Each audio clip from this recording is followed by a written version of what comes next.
नमस्कार मंडळी, श्री स्वामी समर्थ. आज आपण जाणून घेणार आहोत मकर संक्रांती 2026 ची माहिती. मकर संक्रांतीच्या दिवशी भगवान सूर्य मकर राशीत प्रवेश करतात आणि आपले पुत्र शनी महाराज यांना ते भेटायला जातात. अशी आख्यायिका आहे. मकर संक्रांतीपासून उत्तरायण सुरू होतं, म्हणजेच देवाचा दिवस सुरू होतो. या मकर संक्रांतीच्या दिवसापासून सूर्याचं उत्तरायण सुरू होतं आणि याच उत्तरायणाचा काळ अतिशय शुभ मानला जातो. आपल्या जीवनातील अंधकार नष्ट करणारा असा हा दिवस आहे. त्यामुळेच मकर संक्रांतीच्या पुण्य काळात जप, तप, दान अवश्य करावीत. यंदा 2026 मध्ये मकर संक्रांती कधी येणार? मकर संक्रांतीचे वाहन काय आहे? मकर संक्रांती कशावर बसून येणार आहे? मकर संक्रांती कोणत्या रंगावर आली आहे आणि कोणत्या दिशेत जात आहेत? पुण्यकाळ कोणता? मकर संक्रांतीचे संपूर्ण फल नक्षत्र कोणते? या दिवशी कोणते दान करावे? ही सगळी माहिती आपण या आजच्या व्हिडिओमध्ये जाणून घेणार आहोत. आपल्या हिंदू धर्मांमध्ये मकर संक्रांतीला फार महत्त्व आहे. जेव्हा सूर्य मकर राशीत प्रवेश करतो त्या शुभ योगाला मकर संक्रांत असं म्हणतो. तर मकर संक्रांत हा सण आपण अगदी आनंदाने साजरा करतो. मकर संक्रांत हा सण नेहमी आपण पाहत आलोय की तो 14 जानेवारीला येतो किंवा 15 असं क्वचित घडत असतं. 14 जानेवारीला 2026 रोजी संक्रांत आली आहे. खूप दिवसानंतर असा योग आला आहे की याच दिवशी षष्टीला एकादशी देखील आहे. अतिशय शुभ अशी ही तिथी आहे. एकादशी आणि मकर संक्रांती एकत्रित आपण साजरी करणार आहोत. शके 1947 पौष कृष्ण बुधवार 11 बुधवारी 14 जानेवारी 2026 रोजी दुपारी ठीक 3:06 सूर्य मकर राशीत प्रवेश करतो. संक्रांतीचा पुण्यकाळ कधी आहे? तर 14 जानेवारी रोजी दुपारी 3:06 पासून सूर्यास्तापर्यंत, म्हणजे 6:20 या पुण्यकाळात आपण काय करायचं? तर महिलांनी वाण वसा करून घ्यावा, वाण घ्यावं, दान आपण करू शकता, जप तप करू शकता. आता यावर्षी मकर संक्रांत कशावर बसून आली? वस्तू कोणत्या परिधान केलेल्या आहेत आणि संक्रांतीने ज्या वस्तू परिधान केलेल्या आहेत त्या वस्तू आपल्याला वज्र करावयाच्या असतात. तर यावर्षी सूर्याचे मकर संक्रमण बालव कारणावर कोणतं असल्याने वाहन वाघ असून उपवाहन घोडा आहे. तिने पिवळे वस्त्र परिधान केले असून हातांमध्ये गदा घेतलेली आहे.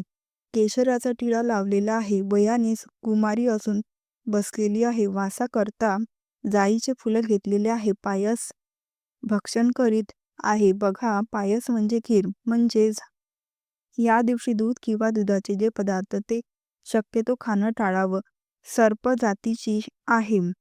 भूषणार्थ मोती धारण केले आहे. वार नाव व नक्षत्र नक्षत्र अनुराधा आहे. वार नाव मंदाकिनी आहे. ती पूर्वेकडून पश्चिमेस जात आहे व वायव्य दिशेस पाहत आहे. संक्रांतीचे फळ संक्रांतीने ज्या वस्तू परिधान केलेल्या आहेत त्या वस्तू महाग होतील. संक्रांती जेथून आली आहे तेथील जनतेला सुख प्राप्त होईल. पर्वकाळांमध्ये घ्यावयाचे दान: नवे भांडे, गाईला घास, अन्न, तीळ पात्र, गूळ, तीळ, सोने, भूमी, गाय, वस्त्र, घोडा इत्यादी यथाशक्ती दाने घ्यावीत. मकर संक्रांतीचा सण हा 3 दिवस चालत असतो. संक्रांतीच्या आदल्या दिवशी भोगी हा सण साजरा केला जातो. तर यंदा भोगी हा सण मंगळवार 13 जानेवारीला भोगी हा सण असणार आहे.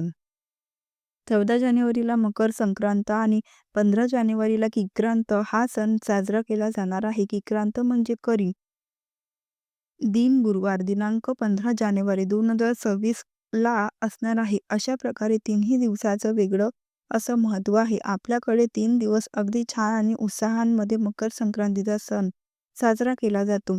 त्याचबरोबर महिलांचा हळदी कुंकुवाचा कार्यक्रम आणि तिळगुळ वाटपाचा कार्यक्रम रथसप्तमीपर्यंत चालतो. तर अशा प्रकारे तिळगुळ घ्या गोड बोला असं म्हणून तिळगुळ देऊन हा सण साजरा केला जातो. बघा, बाजार भावावर ज्योतिषशास्त्रानुसार सोनं चांदी डाळी तांदूळ याच्या दरांमध्ये वाढ होण्याची शक्यता आहे अशी चिन्ह ज्योतिषशास्त्र सांगते. संक्रांतीच्या काळांमध्ये दान धर्माला फार महत्त्व आहे. तर या पर्व काळांमध्ये वस्त्रदान करावं, भांड्याचं दान करावं, अन्नदान करावं, फळे दान करावी आणि गाय सुद्धा दान करावी. नवीन भांडे आपण देऊ शकता, तीळ पात्र देऊ शकता. ब्राह्मणाला किंवा याचकांना दान करत असताना आपण अन्न देऊ शकता. गूळ, तीळ, वस्त्र, बुगा गुग्रास अवश्य घ्या. या दिवशी आपण सत्यनारायणाची पूजा करू शकता. तसंच तीळ हवन देखील आपण या दिवशी करू शकता. आता ह्या सगळ्या वस्तू आपल्या परिस्थितीनुसार आपण दान कराव्यात, परंतु काहीतरी दान करावं. हा जो मकर संक्रांतीचा काळ आहे, त्या काळांमध्ये बघा उपदार, कपडे, काही ब्लँकेट अशा वस्तू दान सुद्धा केलं जातं. आपापल्या ऐपतीप्रमाणे आपण नक्की करा. तसेच मकर संक्रांतीच्या काळांमध्ये बघा दात घासणे, वृक्ष गवत तोडणे, गाई म्हशीची धार काढणे, तसेच बोलताना कठोर शब्द वापरू नका, विचार करून बोला. तामसिक पदार्थ खाऊ नका, ब्रह्मचर्य पाळा, या सगळ्या गोष्टी वर्ज्य करायच्यात. आता मकर संक्रांतीच्या काळात पवित्र नद्यांमध्ये स्नान करायला फार महत्त्व आहे. आणि सगळ्यात महत्त्वाचं मकर संक्रांतीच्या काळांमध्ये सूर्य हा धनु राशीतून मकर राशीत प्रवेश करतो, ज्याला सूर्याचं उत्तरायण सुरू झालं असं म्हणतात. आणि या काळांमध्ये दिवस मोठा आणि रात्र लहान असते. दानधर्मासाठी हा काळ अतिशय शुभ मानला जातो. बघा मकर संक्रांत ही संक्रांतीच्या दिवसापासून ते रथसप्तमीपर्यंत साजरे केले जाते.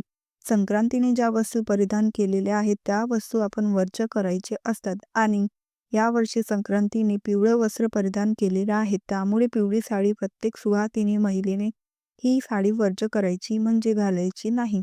पिवळ्या बांगड्या किंवा पिवळ्या फुलांचा गजरा अजिबात घालायचा नाही. आता आपण जाणून घेणार आहोत की या दिवशी कोणकोणते धार्मिक उपाय करायचे आहेत. या दिवशी धार्मिक उपाय सकाळी तीळ मिश्रित पाण्याने स्नान करून सूर्याला अर्घ्य घ्यावे, त्यात काळे तीळ टाकावेत. याने पितृदोष दूर होतो. लक्ष्मी प्राप्तीसाठी कवड्या आणाव्यात.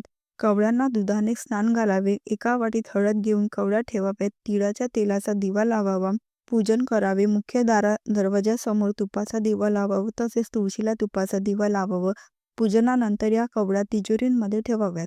इथे एक गोष्ट आवर्जून महत्त्वाची तुमच्याबरोबर शेअर करत आहे. बघा यावर्षी 2 पंचांगात वेगवेगळी माहिती आहे. चिंतामणी पंचांगाच्या आधारे जर माहिती पाहिली तर दोन्ही पंचांगातली माहिती सेम आहे. चिंतामणी पंचांगांमध्ये काळा रंग वर्ज्य सांगितलेला आहे आणि आपल्या कॅलेंडरमध्ये तसेच दुसऱ्या पंचांगात पिवळा रंग वर्ज्य सांगितलेला आहे. तसेच पाहिले तर गेल्या वर्षी देखील पिवळा रंगच वर्ज्य होता. तर अशा पद्धतीने या वर्षीची मकर संक्रांतीला या शुभ तिथीचा आपण सदुपयोग करा आणि या दिवशी भगवान सूर्याची, भगवान विष्णूची सेवा करा. आपल्या जीवनातील अंधकार नष्ट होईल. आपल्या जीवनांमध्ये सकारात्मकता येईल.